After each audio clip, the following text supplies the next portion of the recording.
You're listening to Radio Health Journal, the trusted news source for medicine, science, and technology. I'm Elizabeth Westfield. I'm Mayan Vasta Betancourt. And I'm Greg Johnson.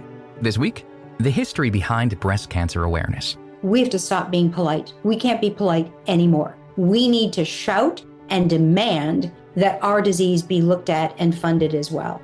But first, should parents be able to give their kids growth hormones? You're just not going to get your child to be 5 feet 10, 6 feet if they were destined to be 5 feet 5 inches. All that and more this week on Radio Health Journal.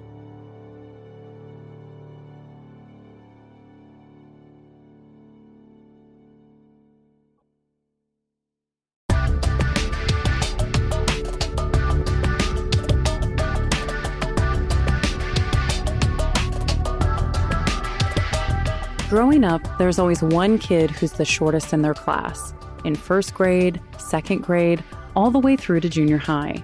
It may well be that they'll grow up to be normal height, or close to it, but parents often worry that they'll never catch up. And with height being a commodity today, especially for boys, mom and dad are taking more kids to the doctor to do something about it. I'd say there's been a shift from seeing patients who aren't growing well, of course we still see those, to children who are short or whose parents perceive them to be short. For whatever the reason, people have become much more concerned about their child's height than there seems to have been in the past. So we see a lot of kids coming in now who really don't carry the medical definition for being short, but are shorter or relatively shorter than other children their age. That's Dr. Lori Cohen, Chief of Pediatric Endocrinology and Diabetes and Professor of Pediatrics at the Albert Einstein College of Medicine. She says even before doctors take a history and check for what might be making a kid short, parents and even kids have already set expectations for the visit. One of the things that I've noticed that has changed over the past even several years, I always ask children when they come in their office why they're here. And I'm surprised by the number of them who say, I'm here to see if I can have growth hormone. I think that they're being exposed to children who are receiving growth hormone.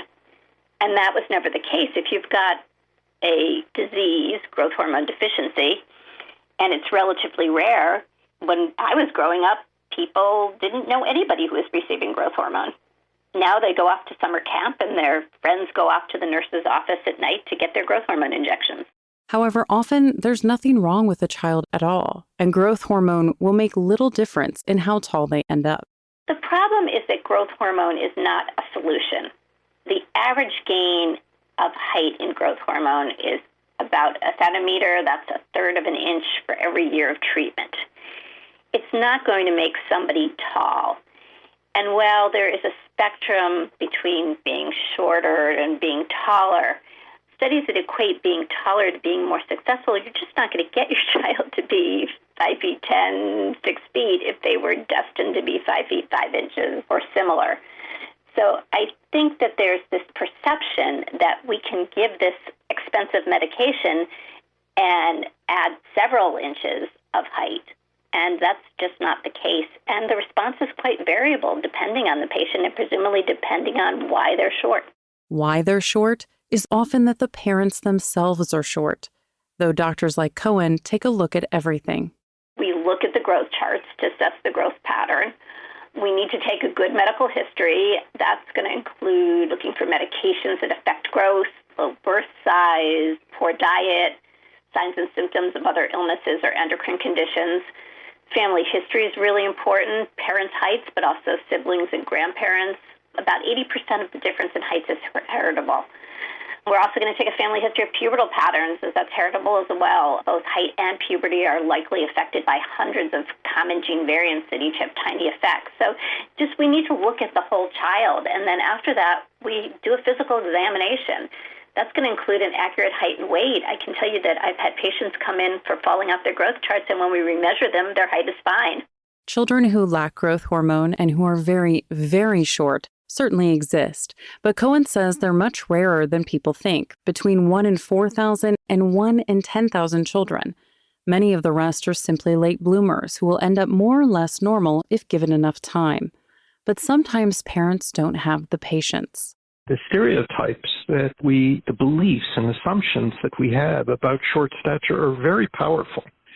even the doctors themselves, the general pediatrician or the pediatric endocrinologist who would prescribe growth hormone, many of them believe, without strong evidence or even weak evidence, that to be substantially shorter than average is going to interfere with a person's quality of life. That's Dr. David Sandberg, pediatric psychologist and professor of pediatrics at the University of Michigan Medical School.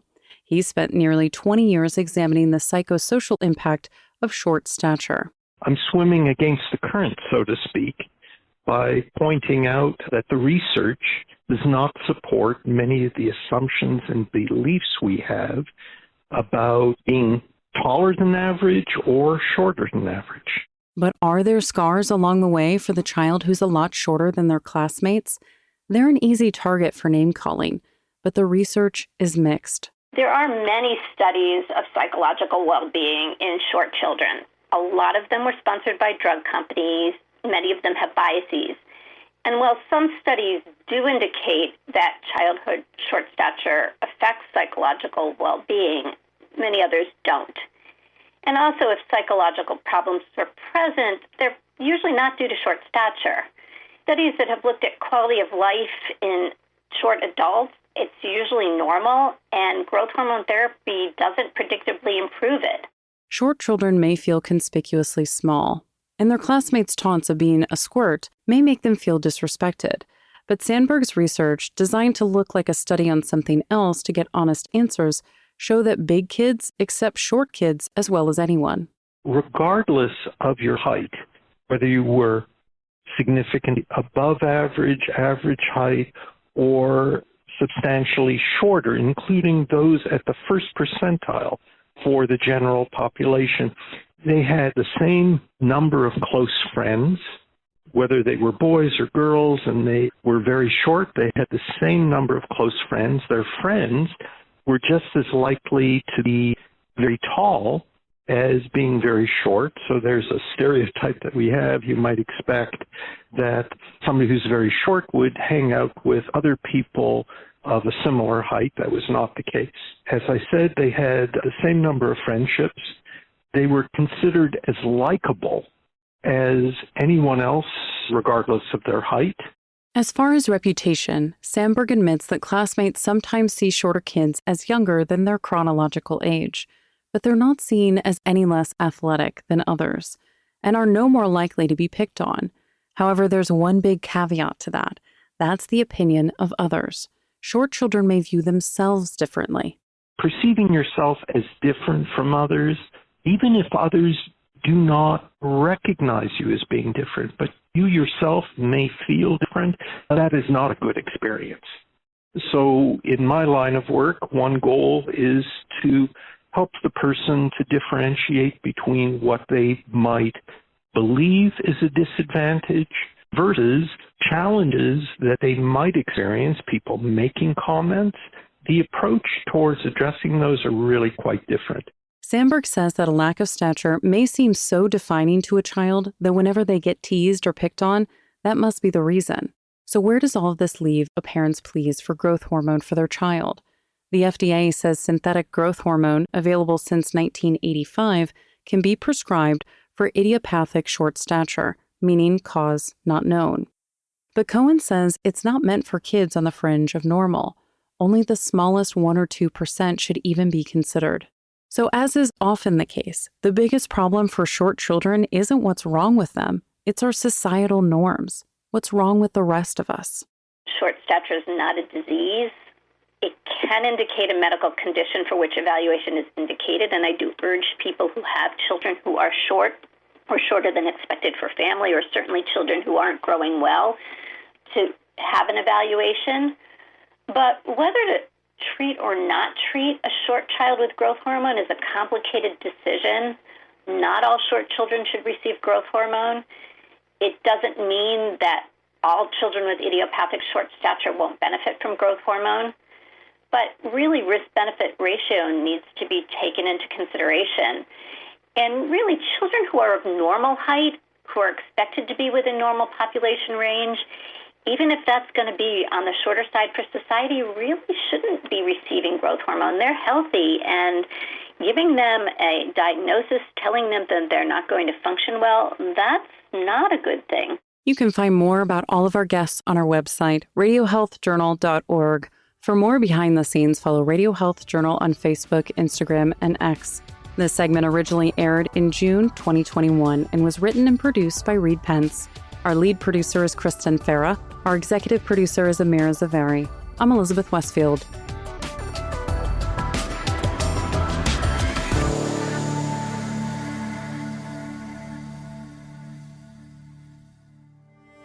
Coming up, how Shirley Temple led the charge for breast cancer awareness when Radio Health Journal returns.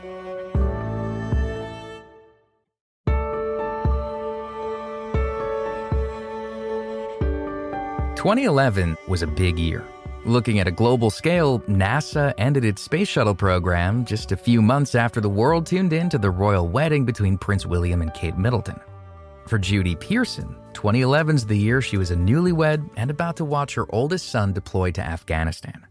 But these events were quickly overshadowed that April when Pearson was diagnosed with breast cancer. It was triple negative breast cancer, which is a highly aggressive and, for lucky me, rare kind of cancer. But I went through 18 rounds of chemotherapy after a mastectomy, 18 rounds of pretty gnarly chemotherapy. It was kind of cool because my son and I exchanged a lot of emails, which I saved, talking about fighting our respective enemies. The diagnosis was a shock, especially since Pearson had recently had her routine mammogram come up completely clean. It was pure chance that she happened to feel a lump and was brave enough to double-check the mammogram's results. I was living my happy life and literally scratched my chest and found this lump almost in my cleavage. When they took off the breast, not only was that lump there, but there were other tumors within my breast, so deeply buried I couldn't feel them. But by the time my next mammogram would have happened, my cancer would have spread. No question about it. Even by the time I might have felt something, it would have spread. So I just figured, okay, I was spared for a reason. What is that? It's a question that took Pearson down a rabbit hole of research, which led to her new book, Radical Sisters, Shirley Temple Black, Rose Kushner, Evelyn Lauder, and the Dawn of the Breast Cancer Movement. It highlights the stories of these three activists and how they pushed for women's health to be taken seriously.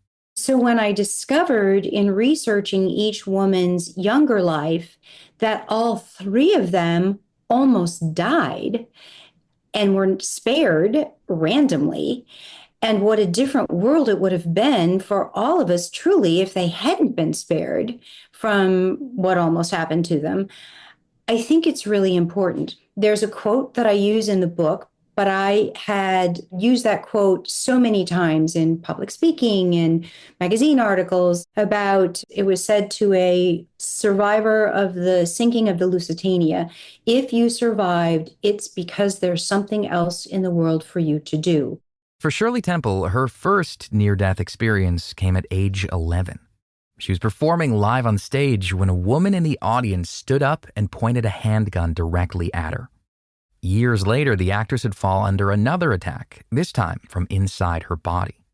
In the 1970s, when Temple was diagnosed with breast cancer, it was common for women to go into surgery for a biopsy and then wake up with both breasts amputated without ever giving their consent. Was called the one-step procedure. A woman was anesthetized, taken into the operating room. Her lump was removed and analyzed in the lab while she's still unconscious, and then they would come back and amputate her breast. Or, better still, the doctor, almost always a man, would go out to the husband or the father in the waiting room and say, yeah, it's cancer. What do you think? Should we take her breast? Okay, fine, we'll do that. I interviewed an oncologist for a previous book about the cancer survivorship movement, and he said it was ridiculous to force women to go through that kind of a trauma where you are told by your doctor almost routinely, it's fine, I'm sure it's going to be fine. And then they would wake up pawing at their chests to see if they still had breasts. And he said, it's barbaric. After learning about these horror stories, Temple made sure her surgeon knew that she would be making all the decisions about her own body.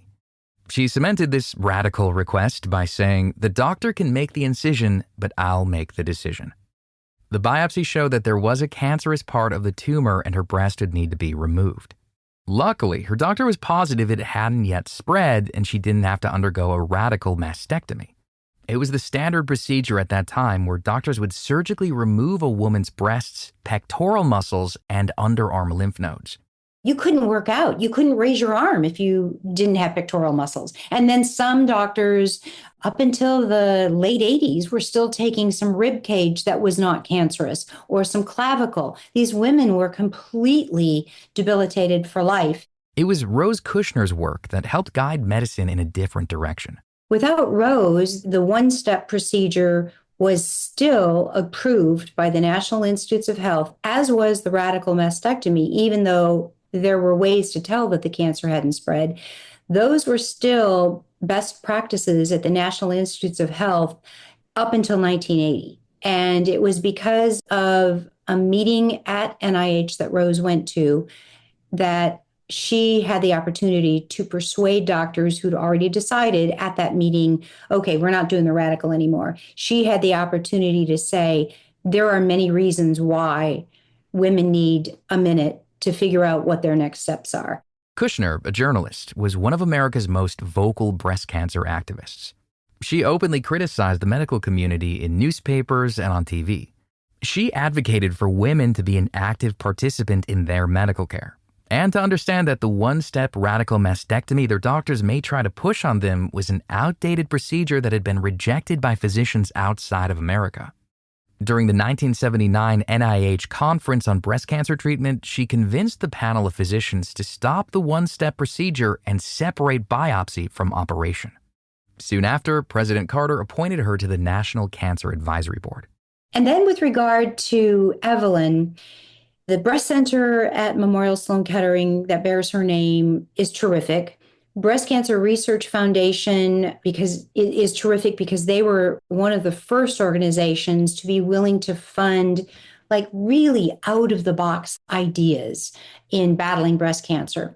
The Evelyn H. Lauder Breast Center is continually promoting new prevention and diagnostic technologies, less invasive surgery, and more targeted treatments. Despite the center's contributions to breast cancer research, Pearson believes Lauder's greatest contribution to this community is how she was able to raise awareness. And we toss that word around a lot these days.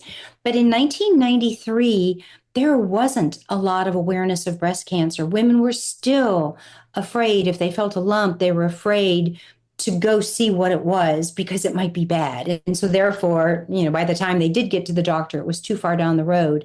And so early detection, getting mammograms, those kinds of things, educating yourself, those kinds of things are really important. Cancer in general was something no one wanted to talk about, and many still falsely believed that it was contagious.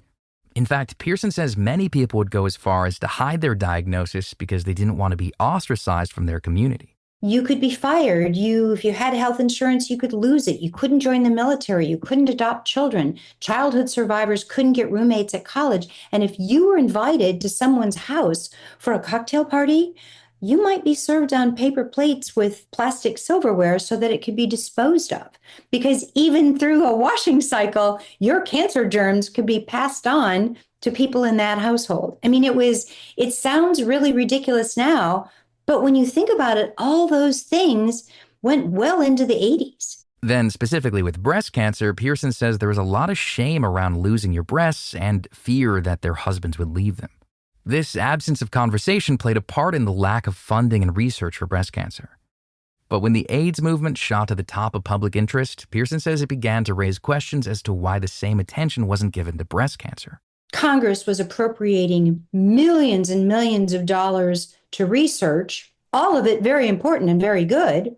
But if you were trying to survive breast cancer at the time and you looked at that and you saw that the number of diagnoses between the two diseases were, breast cancer was 100-fold more often diagnosed, and yet the money dedicated to research was almost 100-fold in the opposite direction. And so these women, Evelyn and other women who were at the ground floor of the breast cancer movement, looked at the AIDS movement and said, we have to stop being polite. We can't be polite anymore. We need to shout and demand that our disease be looked at and funded as well. And so, using some of the same grassroots activism techniques as the AIDS movement, the National Breast Cancer Coalition and other groups successfully pushed for an increase in federal funding. They were also instrumental in getting legislation passed for health coverage of mammograms. Pearson chose to focus on these three women to highlight how just a few motivated people can create impactful and lasting change. Her book, Radical Sisters, is now available for pre-sale. You can find more information about Judy Pearson and all of our guests on our website, radiohealthjournal.org. For more behind the scenes, follow Radio Health Journal on Facebook, Instagram, and X. Our writer-producer is Kristen Farah. Our production manager is Jason Dickey. I'm Greg Johnson.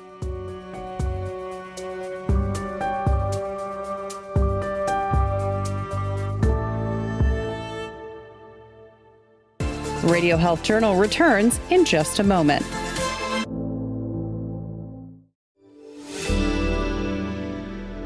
Medical notes this week.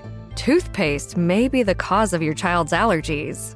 An antimicrobial chemical called triclosan has been a staple ingredient in everyday products like mouthwash and clothing for decades.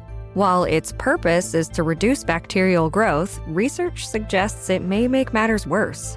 In fact, a study in the journal Environmental Health Perspectives reveals that kids with more exposure to this chemical are more likely to develop eczema and other allergies. A new player in the fight against forever chemicals. New research in the journal Toxicology and Applied Pharmacology reveals that these substances may be able to be flushed from our system.